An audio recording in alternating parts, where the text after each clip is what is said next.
어버이 주일을 맞이해서 이 땅에 올 때 60억 명의 인구 중에서 귀한 통로가 되셨던 우리를 누구보다 가장 사랑하시는 우리 부모님들을 어떻게 섬겨야 하는지, 성경은 사랑하는 가족으로 묶어주시고 부모님들을 어떻게 섬겨야 하는지에 대해서 어떻게 가르치고 있는지 에베소 6장 1절을 봅니다. 우리가 잘 아는 말씀이에요. 2절까지 제가 읽을게요. 자녀들아, 주 안에서 너희 부모에게 순종하라. 이것이 옳으니라. 네 아버지와 어머니를 공경하라. 이것은 약속이 있는 첫 계명이다. 여러분, 순종하라, 공경하라, 이것은 주님의 명령입니다. 명령은 지켜도 되고 안 지켜도 되는 게 아니고요, 반드시 지켜야 하는 어떤 원칙 같은 겁니다. 그런데 이런 원칙이, 우리 명령이 들려질 때 시비하는 사람들이 있습니다. 꼭 부모에게 순종해야만 하는가? 왜 그래야 하는가? 사춘기 아이들도 아닌데 그렇게 시비하는 사람들입니다. 꼭 그렇게 순종해야 하는가? 질문하고 나서 뒤에 이런 예를 듭니다.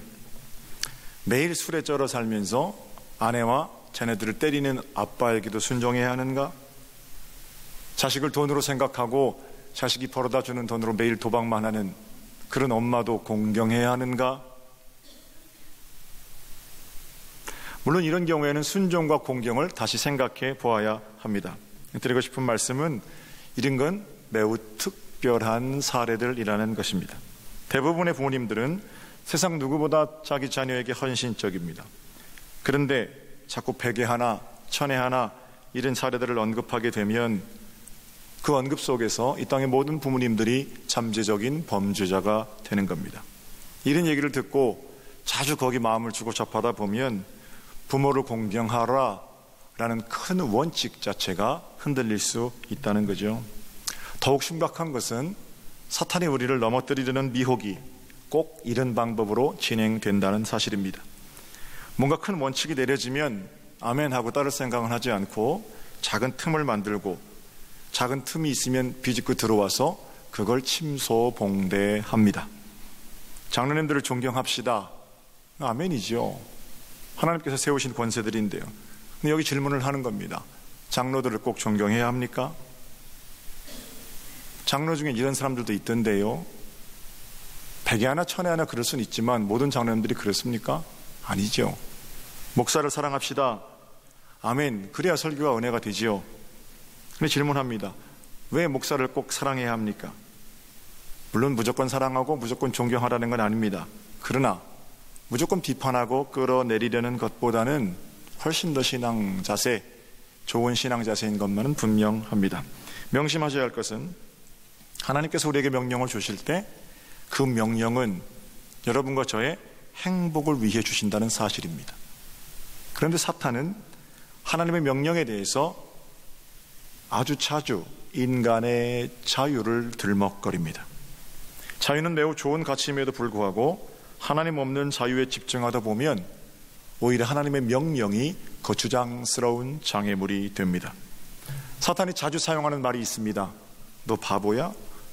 왜 너 하라는 대로만 해? 그렇게 갑갑하게 살도록 하나님 너를 만드셨어? 이건 매우 설득력 있는 소리로 들리지만 사탄의 속삭임입니다. 이 과정에서 점점 하나님은 무서운 분이 됩니다. 하나님이 왜 그 명령을 주셨는지를 말하지 않아요. 그래서 하나님은 늘 자기 하고 싶은 대로 하는 폭군이 되고 우리는 자유를 압제당하는 아무런 힘이 없는 피조물이 되어버리도록 하나님과 우리 사리를 떼어놓는 것, 사탄이 하는 짓이죠. 에덴 동산 중앙에 선악을 알게 하는 나무의 열매가 있었습니다. 하나님께서 명령하십니다. 어떻게 하세요? 먹지 말아라. 그럼 왜 그러셨습니까? 왜 먹지 말라고 하시는 겁니까? 사랑하시기 때문에 그렇습니다. 금단의 열매를 볼 때마다 나를 기억해다오. 하나님 부탁이시거든요. 그러니까 그 열매를 보면 아, 하나님 먹지 말라고 하셨지, 하나님을 기억하는 매우 중요한 심볼이라는 거예요. 그런데 사탄은 뭐라고 그러냐면 하나님이 그거 먹지 말라고 그러냐? 그 먹으면 눈 밝아져서 하나님처럼 될까봐 그러는 거잖아. 하나님 그거 만지지도 말라고 그러냐? 그러면서 사랑하기 때문에 먹지 말라고 말씀하신 그 하나님을 폭군으로 만들어 버리는 겁니다. 네 자유를 그렇게 억압하는데 그래도 그거 하나님이냐? 이렇게 말한다는 거예요. 그렇게 이상한 씨를 뿌려놓으니까 그때부터 아담과 하와의 마음에 어떤 마음이 자라냐면 늘 보고 하나님을 기억하던 그 중요한 매개가 보암직도 하고 먹음직도 하고 지혜롭게 할 만큼 탐스럽기도 하고 빨리 그거 떨쳐내지 못하면 사람은 거기 붙들려 살게 돼 있어요. 녹은 쇠에서 나오지만 그 녹이 금방 쇠를 덮는 것처럼 탐심을 다스릴 수 있다? 천만에요. 자기 자신을 너무 과신하시는 겁니다. 그러니까 인간의 자유를 들먹거리니까 사랑하기 때문에 먹지 말아라 말씀하신 그 하나님이 인간의 자유를 억압하는 폭군이 되고 아주 고집스러운 과수원 노인네가 되고 이렇게 하나님을 저쪽으로 밀어내리는 것, 사탄이 하는 짓이죠. 저는 부모를 공경하라 라는 명령도 똑같은 원칙을 적용할 수 있다고 생각합니다. 순종하라, 그 원칙인데 사탄은 몇몇 자격 없는 부모의 예를 들어서 가령 아까 말씀드렸던 술을 먹고 매일 자신들을 때리는 아버지라든지 돈밖에 모르는 어머니라든지 이런 특별한 경우를 가지고 진짜 부모에게 순종할 수 있겠니? 이렇게 툭 던진다는 거예요. 계속해서 이런 생각들이 자라가고 확장되면 급기야 부모 전체에 대한 불신을 갖게 됩니다. 부모 세대, 사춘기 아이는 그럴 수 있지요. 정작 자신이 부모가 되었으면서도 자기만 하는 이기적인 존재, 부모에 대해 마침내 감당할 바를 감당하지 못하는 그런 사람들이 된다는 거죠. 이래서는 곤란하죠. 말씀에 부모에게 순종하라 하시면 아멘 하셔야 됩니다. 자신을 말씀 앞에 세워놓고 나는 과연 순종하고 있는가? 나는 공경하는 아들, 딸인가? 이거 돌아보아야죠. 이번 주 속회에 모여 있어서 아버지 자랑도 하고 어머니 자랑도 하고 다른 사람들 권사님 집사님 아버지 어머니 어떻게 섬기는지 함께 나누게 되실 거거든요. 서로가 서로에게 저는요 좋은 선생님들이 좀 되셨으면 좋겠습니다. 저 사람은 나보다 형편도 저렇게 안 좋은데 엄마 아버지 저렇게 섬기는구나. 나도 큰 걸 해드리는 게 효도가 아니라 한 번씩은 꼭 찾아뵙고 전화를 해야 되겠구나. 이런 도전들이 있잖아요. 저 사람은 나보다 믿음도 없는 것 같은데 저렇게 아버지 어머니 잘 섬기는구나. 누군가 효도 어떻게 하고 계십니까? 나는 이렇게 효도합니다. 그러니까 꼭 그렇게 해야 이렇게 시비하고 태클하고 그러면요 어떻게 교회가 은혜롭겠어요? 저는 이런 사람들이 좀 없었으면 좋겠고요. 서정교회 모든 성도들이 또 서정교회 모든 부모님들이 우리 때문에 행복한 복된 5월이 되었으면 좋겠습니다. 원칙이에요. 앞에 뒤에 뻔하고 부모님께 효도합시다 이렇게 인사하세요. 부모님께 효도합시다. 네.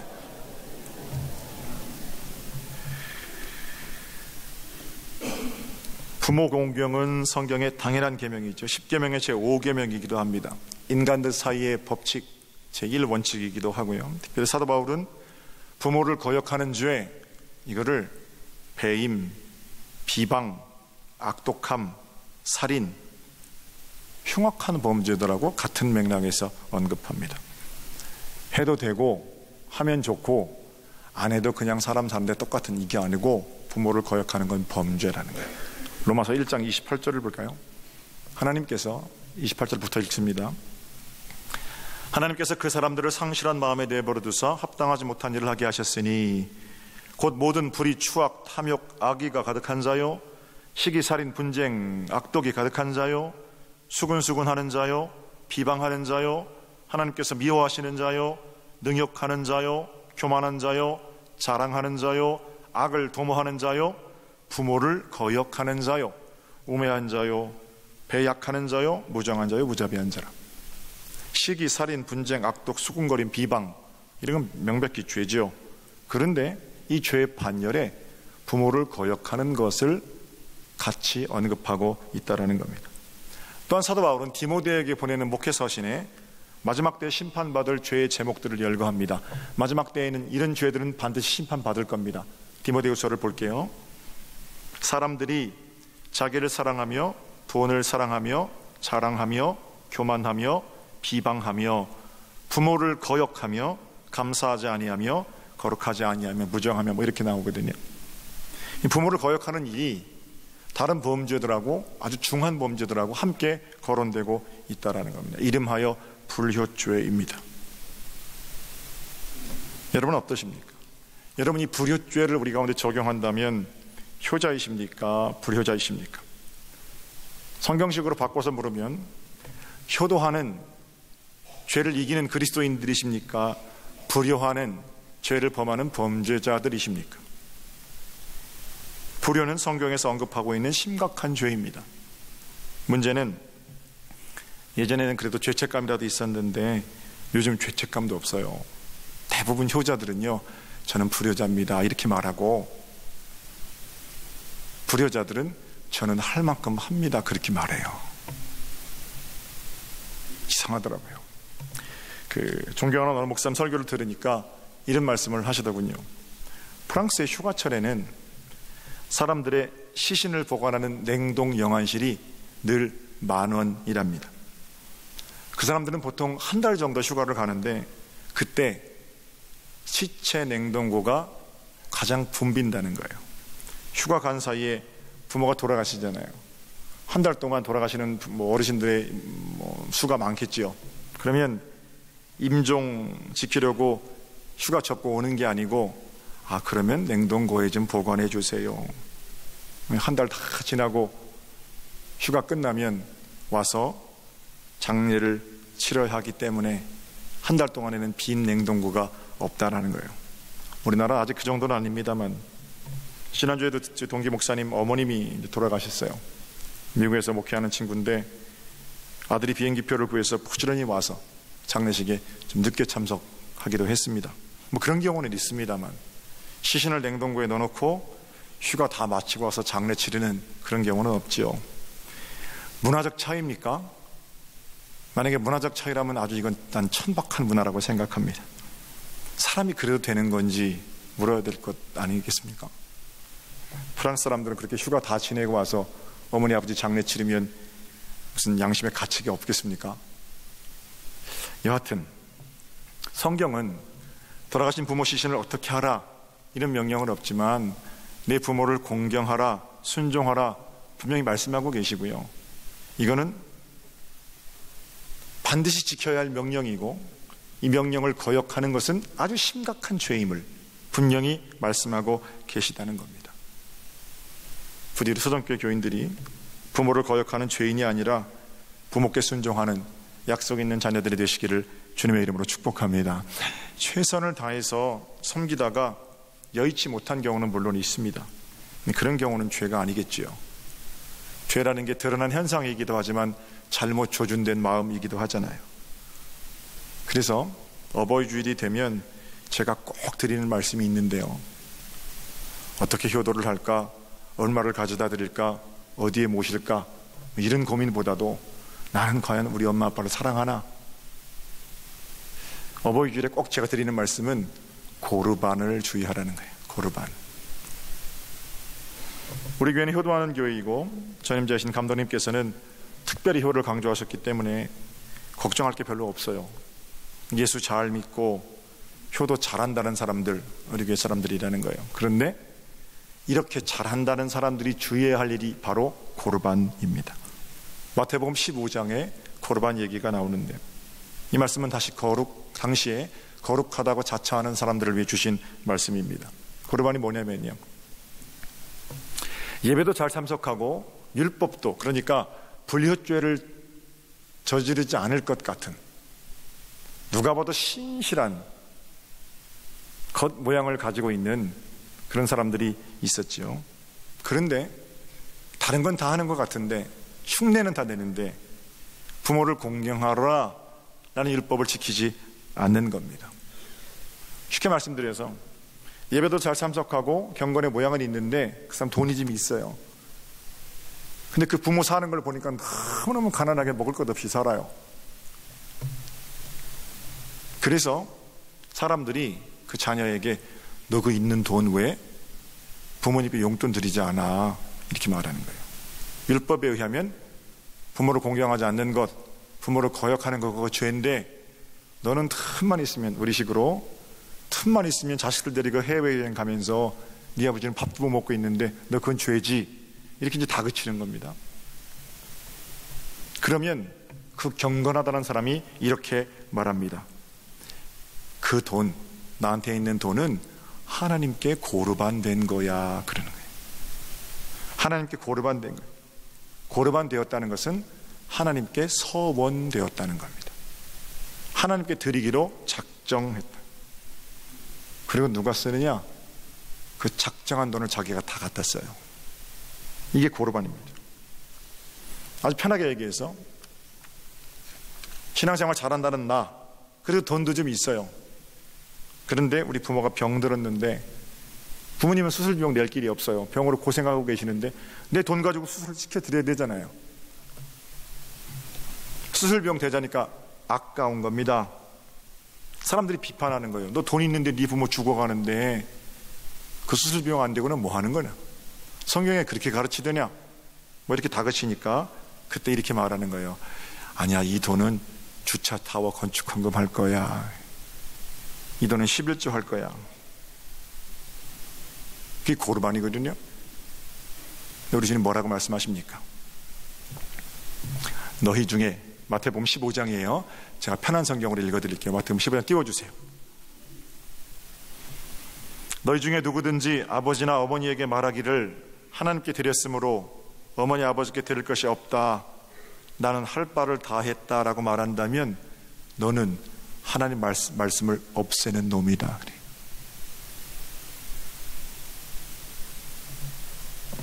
그런 사람들은 심판을 받게 될 것이라는 말씀입니다. 하나님 말씀으로 하나님 말씀을 없애는 사람들입니다. 본래 고르반 제도가 제정될 때는 하나님께 작정해서 무엇인가를 드리겠다는 신실한 사람들은 당연히 부모님을 공경하는 사람들일 것이라고 생각했지요.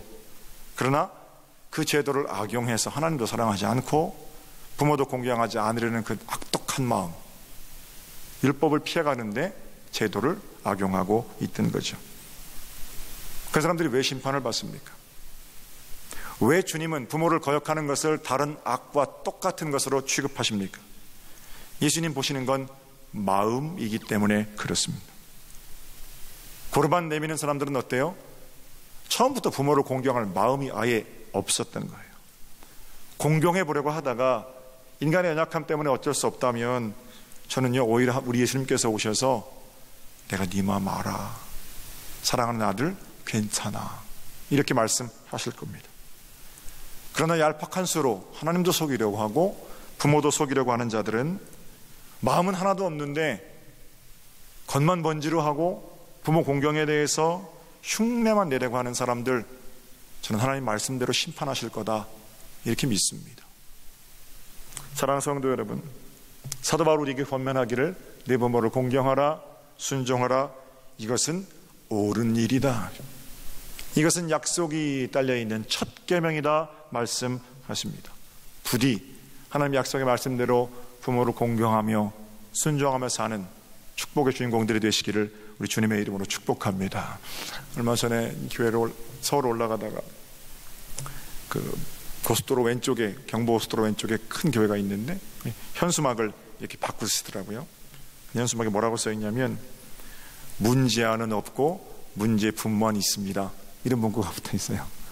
뭐 교육학자 누가 얘기한 건데 그 교회 담임 목사님이 아마 그 말이 감동이 되셨나 봐요. 그래서 거기다가 붙여놓고 그 제목으로 책도 내셨더라고요. 문제아는 없고 문제 부모만 있습니다. 뭐 저도 부모니까 아들이 잘못한 것이 있다면 애들 책임이 아니고 다 애비인 제 책임입니다, 뭐 그런 건 이해가 되죠. 근데 저는 그 문장은 위험한 문장이 될 수도 있다고 생각합니다. 문제가 있어요. 언제 회복이 일어나냐면 문제를 저질러 놓고 이건 내 탓이 아니고 문제 부모 탓입니다, 환경 탓입니다, 목사 탓입니다, 교회 탓입니다, 이렇게 말하는 건 옳지 않다라는 거예요. 언제 회복이 일어나냐면 문제아가 자신의 문제를 발견하고 깨닫고 잘못했습니다 하고 말할 때 회복이 일어나는 거죠. 부모는 자녀에 대해서 언제나 내가 문제라고 말하는데 자녀는 부모에 대해서 언제나 당신이 문제입니다 라고 말하는 것은 올바른 부모-자녀 관계가 아니지요. 부모 공경을 가르쳐야 합니다. 우리가 자녀라면 마땅히 부모를 공경해야 합니다. 가난했지만 최선을 다해서 나를 사람답게 키우시려는 나의 부모님, 무엇과도 바꿀 수 없는 그분들이 계시기에 마땅히 순종하고 공경해야 하는 책임이 저와 여러분에게 있다라는 겁니다. 성경은 우리에게 아들 기죽지 마라 그렇게 말씀하시지 않으세요. 때로는 그렇게 하시죠. 절망 가운데 있을 때는 내가 너 사랑하잖아, 내가 너 때문에 목숨을 던졌잖아, 이렇게 우리에게 용기를 북돋워 주시기도 하십니다만, 한편에서는 아주 단호하게 가르치십니다. 내 부모를 할 수 있으면 공경하라, 이게 아니고요, 내 부모를 공경하라. 동시에 부모를 거역하는 건 죄다. 예수님의 말씀입니다. 여러분, 이것은 약속이 있는 첫 계명입니다. 그리고 부모를 공경하는 자들은 땅에서 잘 되고 장수합니다. 목회자 20년 했는데 저는 이 약속이 이제 믿어집니다. 길지 않은 목회 경험 속에서 진심으로 부모 앞에 잘하는 사람들이 있고, 나는 참 힘들고 어려운 부모를 만났지만 하나님 말씀이니 그대로 한번 실천해 보려고 하는 사람들이 있어요. 그럼 그런 사람들의 후손들이 어떻게 되는지 눈을 좀 뜨고 보세요. 그렇게 부모에게 잘한 자들이 자기 자녀들에게 존경을 받고 효도를 받는지 안 받는지, 자기는 부모에게 그렇게 하면서 자녀들에게 효도받기를 원하는 거, 그 말이 안 되는 거잖아요. 부모에게 잘하면 내가 잘 되고 장사한다는 건 참입니다. 참 무서운 것은 그 반대도 참이라는 거예요. 부모에게 거역하면 땅을 치고 후회할 날이 있죠. 협박이 아니고 하나님 말씀 아니겠어요? 바라기는 이번 한 주간 뭐 큰 거 우리 어머니 아버지 바라겠습니까? 기쁨으로 중심으로 공경하고 순종하며 약속이 있는 첫 계명 받아서 땅에서 잘 되고 장수하는 여러분 모두가 되시기를 우리 주님의 이름으로 축복합니다.